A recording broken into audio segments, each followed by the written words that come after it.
Hello, everybody. So, from time to time, I review books that I've read and um, give my perspective on them.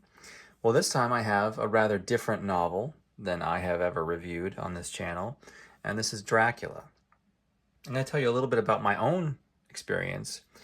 My wife picked this up at a book sale over a year ago, and when it arrived, I thought, well, I'm not reading that. I'm not interested in Dracula whatsoever.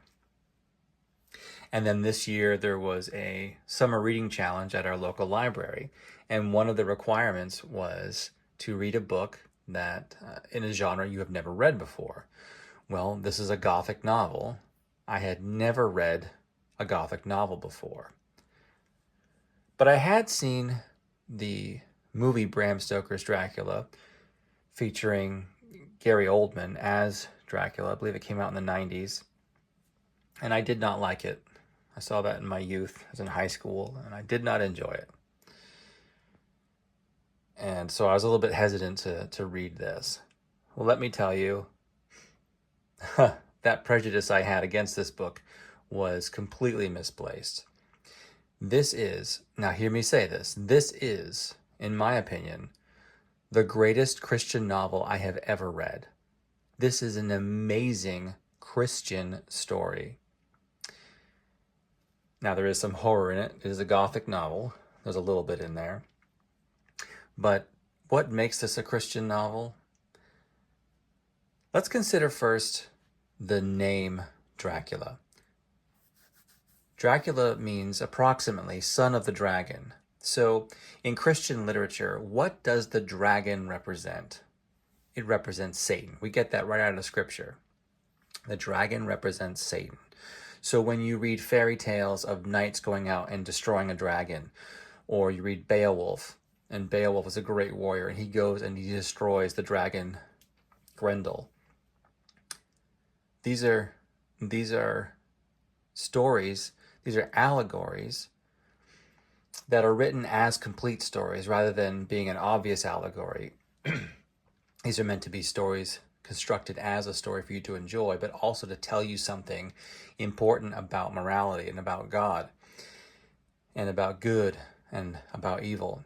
And so when a knight goes and destroys a dragon, he is fighting against Satan and against evil. Well, that's kind of redundant. But anyway, we have that going on with Dracula. So Dracula is a servant of Satan, so we know that he is evil, absolutely. And so this is a group of modern knights taking place in about 1897. This is a group of modern knights going out to destroy a monster, a dragon, a son of the dragon.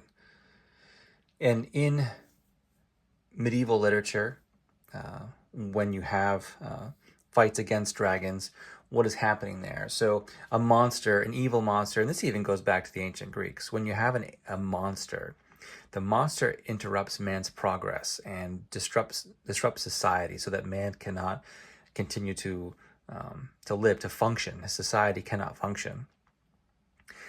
And so that monster has to be destroyed so that humanity can continue. And that's happening here also. And so you think of those themes and you bring that into this novel. And then with Gothic novels, those kind of push back against modernity. And modernity is trying to say, oh, man is advanced and can improve himself far beyond anything that he thought possible before. And he doesn't need God to help him do that. And Gothic novels are pushing back against that idea. They're saying, no, there is a spiritual realm, and it's absolutely real. It's as real as this book, this desk, and this house I'm in. And yet, we have to push back against evil. We have to actually fight evil. And so the thing that defeats Dracula is the tools of faith. And that means the Christian faith. And that's how the monster must be defeated. And that's what makes this book so great.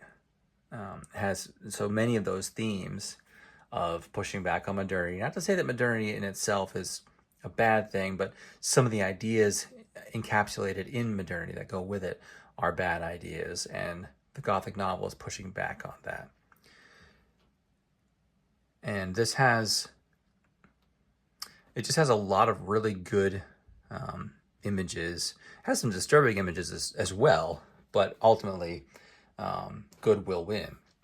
Now, I've got to say, I mentioned it before, Bram Stoker's Dracula, the movie with Gary Oldman, I can't remember who the director was, that is a horrible movie. It is an awful movie because it makes Dracula a sympathetic figure and tries to say, oh, he's in love with Mina.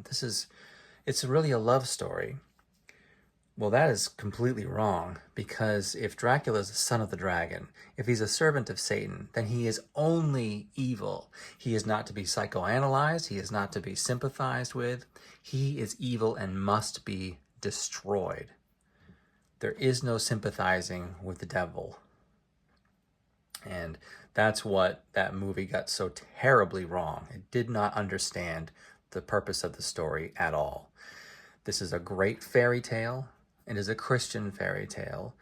And I think that without reservation, I can say that Christians can read this and enjoy it as much as they would the Chronicles of Narnia or the Lord of the Rings, novels like that.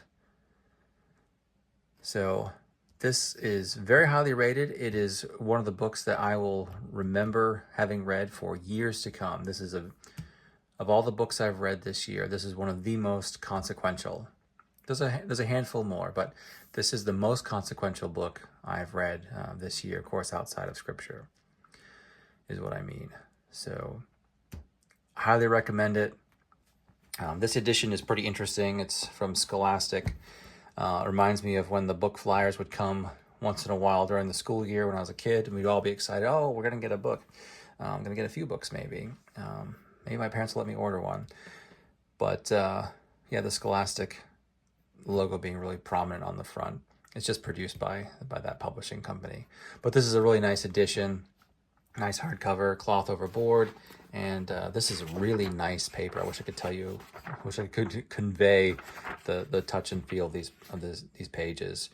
There's very little ghosting as you read it. And it has that edge where some pages stick out more than others and a little bit rough, so it's kind of got that feel to it. Very nice book. Really enjoyed it. So again, I highly recommend it. Have a great day.